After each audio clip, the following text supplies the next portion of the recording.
Hey guys, so my dad is a man of God, and when I was growing up, he would often call me into his room or barge into my bedroom with this book in his hand called My Utmost for His Highest. It's an old daily devotional book by Oswald Chambers, and my dad was often moved and inspired by the day's teaching, and he always felt inclined to share these passages with everyone else in our family. And he would comment about how cool it was that such an old book could continue to be so relevant to this day, And when I say that this book is old, it was published in 1926 by Chambers' widowed wife, 7 years after he died in 1917. And I got to say, I agree with my dad. The messages in this little book are timeless. And for the last couple weeks, I've adopted the habit of reading the daily devotional on my lunch break at work.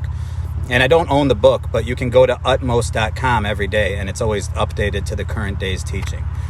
So anyways, today I decided to just pop that baby into my teleprompter app and read it out loud and share it with you guys. So here goes. Approved to God by Oswald Chambers. Be diligent to present yourself approved to God, a worker who does not need to be ashamed, rightly dividing the word of truth. 2 Timothy 2:15. If you cannot express yourself well on each of your beliefs, work and study until you can. If you don't, other people may miss out on the blessings that come from knowing the truth. Strive to re-express the truth of God to yourself clearly and understandably, and God will use that same explanation when you share it with someone else. But you must be willing to go through God's winepress where the grapes are crushed. You must struggle and experiment and rehearse your words to express God's truth clearly. Then the time will come when that very expression will become God's wine of strength to somebody else. But if you are not diligent and say, I'm not going to study and struggle to express this truth in my own words. I'll just borrow my words from someone else. Well, then the words will be of no value to you or to others. Try to state to yourself what you believe to be the absolute truth of God, and you will be allowing God the opportunity to pass it on through you to somebody else.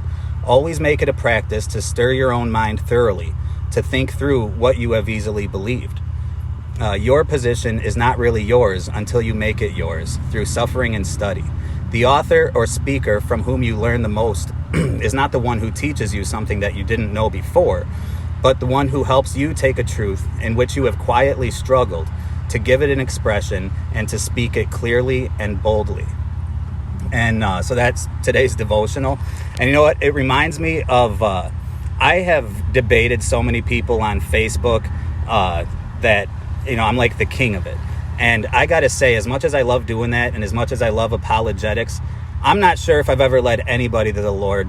Maybe I've caused some people to ask questions, but through intellectual debate, I don't believe I've ever successfully changed anybody's mind, because whenever it comes to intellectual debate, people are already kind of rooted in this inherent desire just to win the debate. So instead of actually receiving what the other person is saying, you're just, contemplating how you're going to respond or what your comeback is going to be. So when it comes to witnessing, it's obviously we're commanded by the Bible, and the best way to witness is just to share the gospel, but people will have questions and you might find yourself arguing sometimes. For me, when I read through this, and I'm considering, am I able to boldly proclaim my faith and to defend my faith?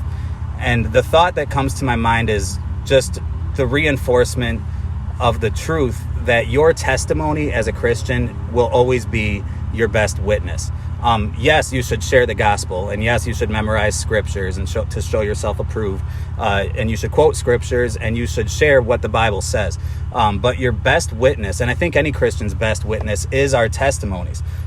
For all the people that I've argued with, I think that those around me who have been most influenced by what God's done in my life are those who knew me before I was saved, and they just see the way God's working in my life, and that maybe because I do speak out, and because if you know me, then you know what my faith is in, and since I've done that, and since I at least hope that everybody around me knows darn well that Tim is a Christian, then what happens over time is, when people see that my wife and I are so happy together and we're best friends, or that, my kids are well behaved, or that I have a good attitude about something bad that happens at work or something like that, they'll attribute, what they see in my testimony to what it is that I claim to have faith in. So it doesn't, what we just read today doesn't clearly exhibit, that point.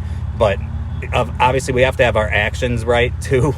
But yeah, we need to be able to defend our faith. We need to be able to put it into our own words, and we need to be able to apply our own experiences in the way that we share the gospel, because anything less than that is going to come off as ingenuine.